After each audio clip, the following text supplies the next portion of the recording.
हरे Krishna. Good morning बच्चों। तो बच्चों, आज हम आपको आपकी जो हिंदी रीडर की पाठ्य पुस्तक है, उस पाठ्य पुस्तक का जो पाठ है आपका ये एकलव्य की गुरु भक्ति। ठीक है। तो बच्चों, ये जो पाठ है, ये पाठ एक नाटक के रूप में यहाँ पर लिखा गया है। ठीक है। नाटक का मतलब क्या होता है? जिसमें संवाद होते हैं, मतलब लोग अपने अपने मतलब कुछ पात्र होते हैं, वो अपना अपना बात बोलते हैं। तो ठीक है। तो ये जो पाठ है एक नाटक है। इस पाठ का नाम क्या है? इस पाठ का नाम है एकलव्य की गुरु भक्ति। ठीक है। तो बच्चों, एकलव्य जो था वो एक बहुत ही दृढ़ निश्चय वाला शिष्य था। ठीक है। तो किस प्रकार से उसने अपने गुरु की भक्ति की, वो उस पाठ के माध्यम से हमको बताया है। ठीक है। तो बच्चों, ये जो पाठ है, इस पाठ का पहला जो दृश्य है, पहला दृश्य क्या है? पहला दृश्य है ये स्थान क्या है? स्थान है हस्तिनापुर का गुरु आश्रम। गुरु आश्रम क्या होता है बच्चों? गुरु आश्रम वो होता है जहाँ पर पुराने ज़माने में बच्चे शिक्षा प्राप्त करने के लिए जाते थे। जैसे आजकल आप लोग स्कूल में जाते हैं ना, उसी प्रकार से बच्चों का गुरु आश्रम होता था। वो वहीं पर रहते थे और शिक्षा प्राप्त करते थे। तो ये हस्तिनापुर का गुरु आश्रम है। गुरु द्रोण अपने शिष्यों के साथ बैठे हैं। तभी एक बालक गठीला बदन और कृष्ण वर्ण का वहाँ आता है और गुरु द्रोण को साष्टांग प्रणाम करता है। तो वो जगह है गुरु आश्रम हस्तिनापुर का। वहाँ पर जो है गुरु द्रोण, कौन तो गुरु हैं? गुरु द्रोण, वो अपने शिष्यों के साथ बैठे हुए हैं। तभी एक बालक जिसका गठीला बदन है और कृष्ण वर्ण का मतलब तो श्यामला रंग। ठीक है। वो बालक वहाँ आता है और गुरु द्रोण को साष्टांग मतलब पूरा दंडवत लेटकर प्रणाम करता है। फिर आगे क्या है उसमें? गुरु द्रोण क्या बोलते हैं? गुरु द्रोण कहते हैं, कौन हो तुम, क्या चाहते हो? बालक कहता है, मेरा नाम एकलव्य है, यहाँ से 10 कोस दूर एक जंगल में रहता हूँ। आपका नाम और यह सुनकर आपके पास आया हूँ। आप मुझे धनुर्विद्या सिखा दें, यही प्रार्थना है। तो ये जो बालक है, इसका नाम है एकलव्य। तो ये बताता है कि मैं यहाँ से 10 कोस दूर एक जंगल है, वहाँ पर रहता हूँ और आपका इतना नाम, इतना यश है चारों तरफ, इसीलिए मैं आपसे धनुर्विद्या मतलब धनुष बाण चलाने की विद्या सीखने के लिए आया हूँ। यही मेरी प्रार्थना है। फिर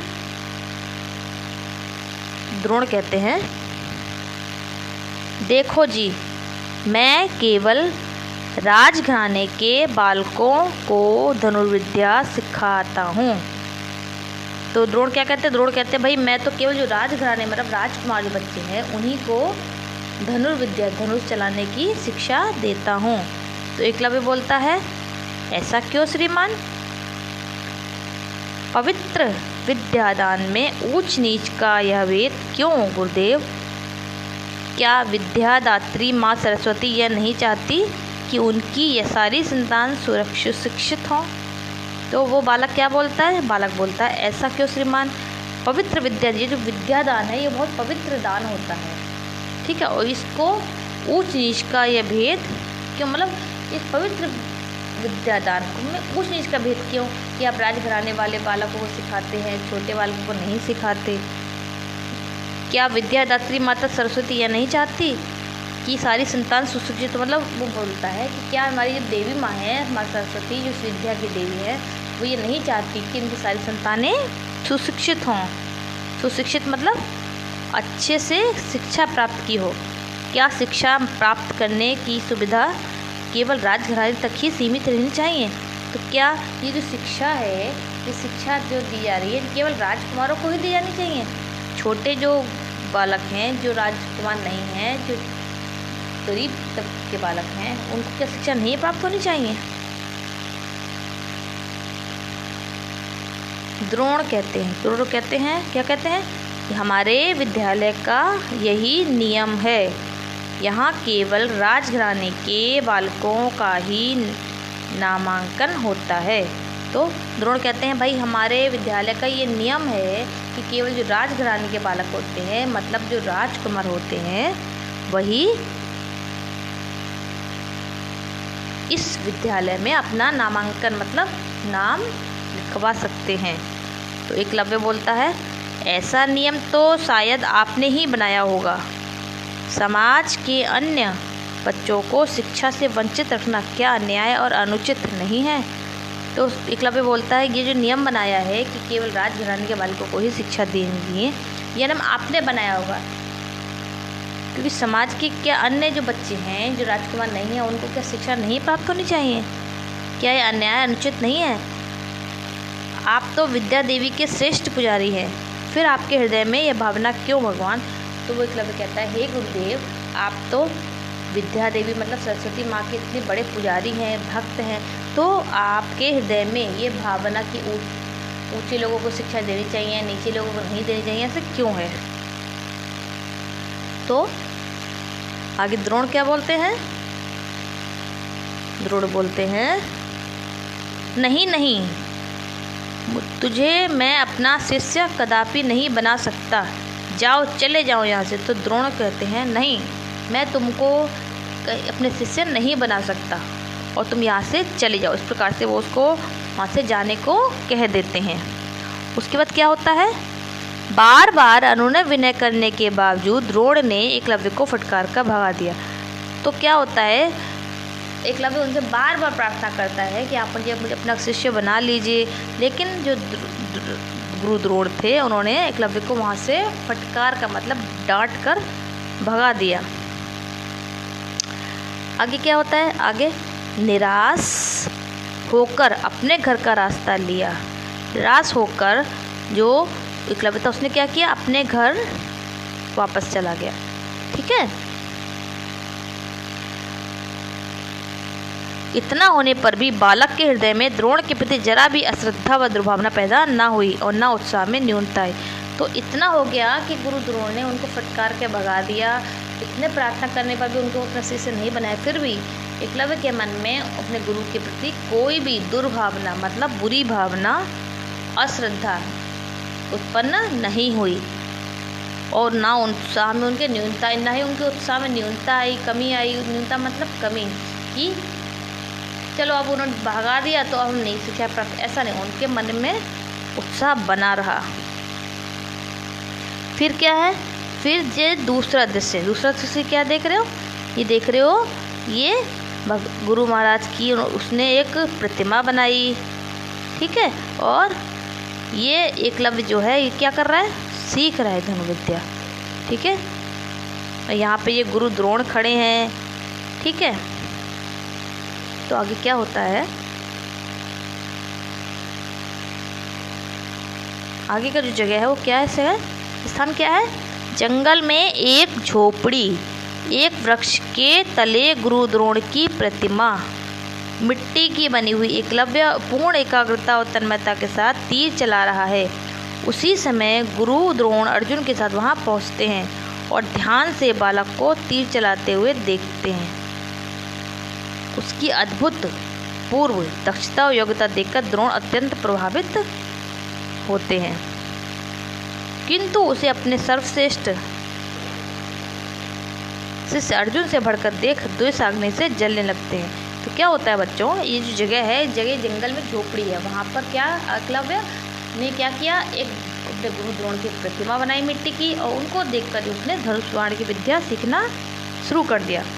तो क्या हुआ? जब वो सीखता था तो सीख लिया था काफ़ी उसने, तो एक बार गुरु द्रोण अपने शिष्य अर्जुन के साथ वहाँ पर पहुँचे और जब उन्होंने देखा कि एकलव्य इतना धनुष बाण में दक्ष हो गया है, होशियार हो गया है, अर्जुन का मुकाबला कर सकता है, तो द्रोण जो थे वो द्वेष करने लगे कि मेरा ये शिष्य से ज़्यादा एकलव्य क्यों है, तो वो द्वेष पे जलने लगे।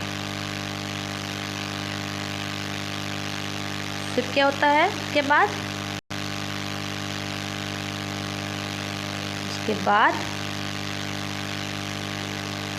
द्रोण कहते हैं, द्रोण बालक को एवं चारों ओर देखकर आश्चर्य से श्रोता।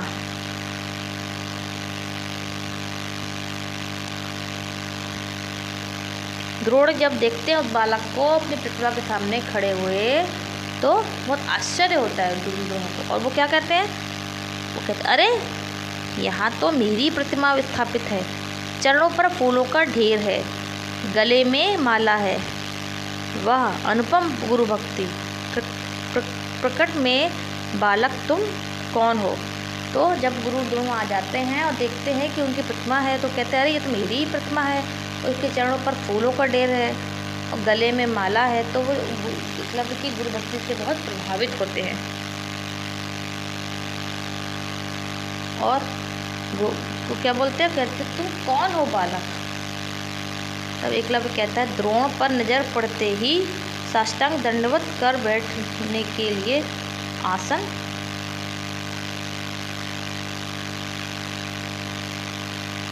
देते हुए। तो जब वो देखता है गुरु द्रोण के सामने आए हैं, तो क्या करता है, उनको बैठने के लिए आसन देता है एकलव्य। वो कहता है गुरुदेव मैं आपका तिरस्कृत शिष्य एकलव्य हूँ। मतलब मैं जब उनसे बोलता है कि मैं आपका तिरस्कृत, मतलब इन्होंने तिरस्कार कर दिया, उसकी उपेक्षा कर दी, ऐसा शिष्य हूँ। आपको याद होगा मैं बहुत दिन पहले आपके पास धनुर्विद्या सीखने के लिए गया था। तो एकलव्य उन्हें याद दिलाता है कि बहुत दिन पहले मैं आपके पास आया था धनुर्विद्या सीखने के लिए, आपसे मैंने कहा था कि आप मुझे अपने शिष्य बना लीजिए। मुझे आपने मुझे फटकार कर भगा दिया, मुझे आपने शिष्य नहीं बनाया। तो फिर याद दिलाता है किस प्रकार मैं आपके पास गया था और आपने मुझे फटकार कर भगा दिया, आपने मुझे अपना शिष्य नहीं बनाया।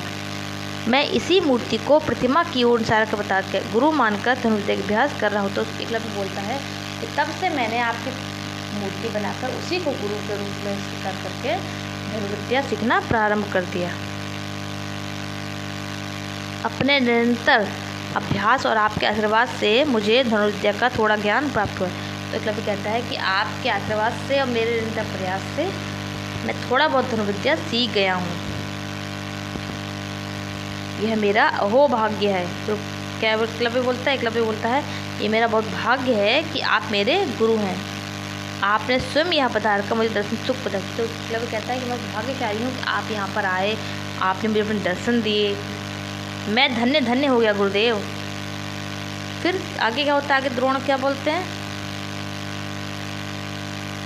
द्रोण बोलते हैं अच्छा अब तो तब तो तुम मेरे शिष्य हो। तब द्रोण कहते हैं ठीक है, तब तो तुम मेरे शिष्य हो गए, क्योंकि तुमने भाई मेरी मूर्ति को देख कर सीखा है। एकलव्य कहता है हाँ गुरुदेव। फिर द्रोण क्या कहते हैं, तो कहते मेरे तेरे समान अद्वितीय शिष्य पाकर मैं आनंद से फूलनित समा रहा हूँ, गर्व से छाती ऊंची हो रही है। तब द्रोण कहते हैं भाई तुम्हारे जैसे शिष्य पाकर मैं बहुत ही प्रसन्न हूँ और मेरी जो छाती ऊंची हो रही है, मतलब मैं बहुत ही गर्व महसूस कर रहा हूँ। अर्जुन के कुत्ते के भूखने पर उसकी जिह्वा को अनेक बारों से बेध कर तुमने यह स्पष्ट प्रमाणित कर दिया कि धनुर्विद्या गहन और संपूर्ण ज्ञान तुम्हें प्राप्त हो चुका है। तो उस द्रोण क्या करते हैं, द्रोण को बोलते हैं कि तुमने जब अर्जुन के ऊपर कुत्ता भौंक रहा था, तो एकलव्य ने क्या किया था, उसका पूरा मुंह बाणों से भर दिया था। ठीक है, तो इस प्रकार तुमने ये प्रमाणित कर दिया कि तुम एक श्रेष्ठ शिष्य हो, ठीक, अद्वितीय शिष्य हो, और अब तुमने सब कुछ प्राप्त कर लिया, अब तुम्हारे पास कुछ भी नहीं बचा है। एकलव्य कहता है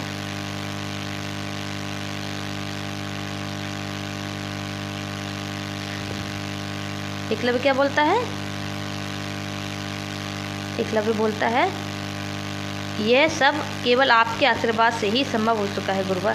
तो तब एकलव्य बोलता है कि यह सब कैसे आपके आशीर्वाद से ही हुआ है। द्रोण कहते अब तुम्हें हमसे दीक्षांत का आशीर्वाद प्राप्त करना है।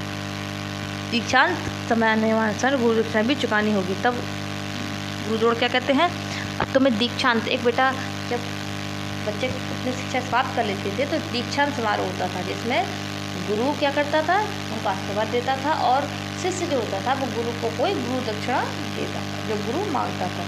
तो वो भी गुरु द्रोण भी कहते हैं कि अब तुम्हें मुझे अपनी गुरु दक्षिणा देनी होगी।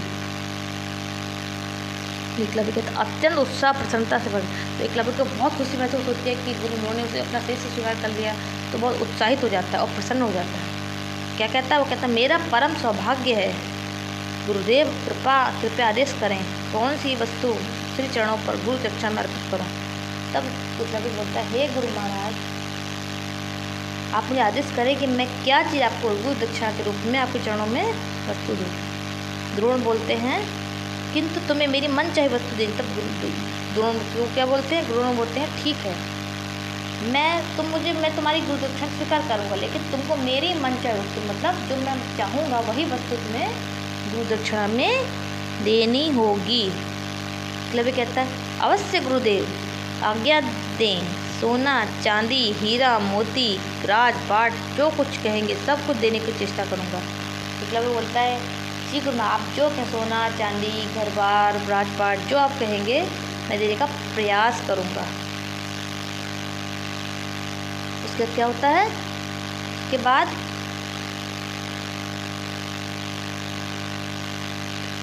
द्रोण क्या बोलते हैं, मुझे इन चीज़ों की चाह नहीं है, मुझे तुम्हारे दाहिने हाथ का अंगूठा चाहिए। तब गुरु द्रोण से क्या मांगते हैं, जो हम धनुष चलाते हैं तो अपने सीधे हाथ से चलाते हैं, उसका जो अंगूठा होता है वो गुरु द्रोण बोले यह मुझे गुरु दक्षिणा में दे दो काट के। एकलव्य कहता है आश्चर्य हो जाता है, क्योंकि उसी अंगूठे के सहारे वो धनुष बाण चला सकता था, नहीं तो वो नहीं चला सकता था। क्या कहा गुरुदेव, आप मेरे दाहिने हाथ का अंगूठा? नहीं नहीं, ऐसा आप नहीं कह सकते। तब एकलव्य को आश्चर्य होता है कि गुरु द्रोण ऐसा क्यों मांग रहे, क्योंकि अंगूठा देने से तो वो फिर कभी ज़िंदगी में धनुष बाण नहीं चला पाएगा। तो कहता है कि गुरुदेव आप ऐसा नहीं कह सकते, शायद मेरे सुनने में भूल हुई है, आप भला अंगूठा क्यों मांगेंगे। तब एकलव्य को विश्वास नहीं होता, वो कहता है गुरुदेव मुझे विश्वास नहीं हो रहा कि आप ऐसा क्यों बोलेंगे, मेरा अंगूठा लेकर आप क्या करेंगे, ये आपके किस काम आएगा। तब एकलव्य बोलता है कि गुरुदेव अंगूठा लेकर आप क्या करेंगे, ये आपके किस काम आएगा।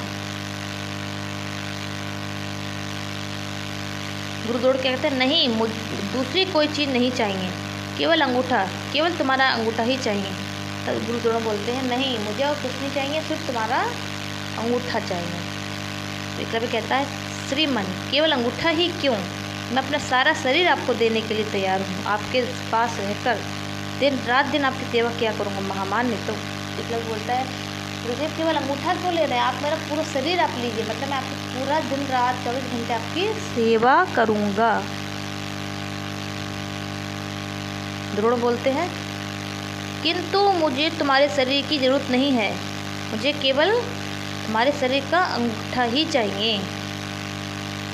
तो एकलव्य बोलता है मात्र अंगूठा लेकर आप क्या करेंगे श्रीमान, आप तो बिल्कुल निष्प्रह हैं, द्रुपद के दिए हुए राज्य तक को आपने सहज ठुकरा दिया, आज आपके हृदय में मेरे तुच्छ अंगूठे की चाह कैसे उत्पन्न हुई। तब एकलव्य बोलता है कि देव गुरु महाराज आप तो इतने इतने त्यागी व्यक्ति हैं कि आपने तो द्रुपद का दिया हुआ राज्य तक वापस कर दिया, तो फिर आप इस अंगूठे का क्या करेंगे। द्रोण फिर क्या बोलते हैं, अंगूठा देना चाहते हो या नहीं, साफ साफ कहते क्यों नहीं, तुम गुरु दक्षिणा चुकाना चाहते हो या नहीं। तब द्रोण कहते हैं कि तुम अंगूठा देना चाहते, मतलब तुम्हारी इच्छा है अंगूठा देने, तुम इतने जो प्रश्न कर रहे हो बार बार, ऐसा करना चाहिए वैसा करना चाहिए, ऐसा क्यों, मतलब तुम ये गुरु दक्षिणा जो तुमने बोला है वो देना चाहते हो वाकई में कि नहीं। एकलव्य कहता है भगवान मेरा अंगूठा लेकर मेरा जीवन ही नष्ट करना क्यों चाहते हैं, मेरे विकलांग और अपाहिज होने से क्या आपको प्रसन्नता होगी, ऐसा निर्मम कैसे हो गुरु माँ, कीमती से कीमती चीज़ देने के लिए मैं तैयार हूँ। तब एकलव्य कहता है हे गुरु महाराज मेरा अंगूठा तो मेरे से लेने से मेरा जीवन ही नष्ट हो जाएगा, मैं विकलांग हो जाऊंगा, अपाहिज हो जाऊंगा, तो फिर आपको क्या प्रसन्नता होगी? और आप इतने निर्मल मतलब निर्दयी क्यों बन रहे हैं? गुरुदेव, आप कीमती से कीमती चीज ले सकते हैं। गुरुदेव कहते हैं, क्या बोलते हैं द्रोण आगे? मैंने कह दिया, अगर तुम गुरु दक्षिणा के देना चाहते हो तो मेरी मन चाहे वस्तु ही अर्पित करो। गुरु दक्षिणा में गुरु की इच्छा होती है, शिष्य की नहीं। तब गुरु को बताते हैं कि गुरु दक्षिणा जो होती है उसमें गुरु जो मांगता है शिष्य को वही देना होता है। ये नहीं होता कि गुरु अपनी मर्जी से दे रहा है। जो गुरु बोलेगा गुरु को, शिष्य को वही चीज़ गुरु को देनी होगी। फिर आगे क्या होता है? आगे एकलव्य बोलते हैं, प्रभु आप मेरे गुरु हैं। गुरु ब्रह्म विष्णु महेश होते हैं। गुरु के उच्च आसन की पवित्रता को और कर्मा को धूमिल न होने दे। क्या मेरे अंगूठे की मांग से यह नहीं जाहिर होता कि आप अर्जुन का उत्थान कर रहे हैं और मेरा पतन? गुरु को तो समदर्शी होना चाहिए, तभी शिष्यों के प्रति समान सद्भाव होना चाहिए पक्का। तब एकलव्य बोलता है, हे गुरु महाराज आप मेरे गुरु हैं।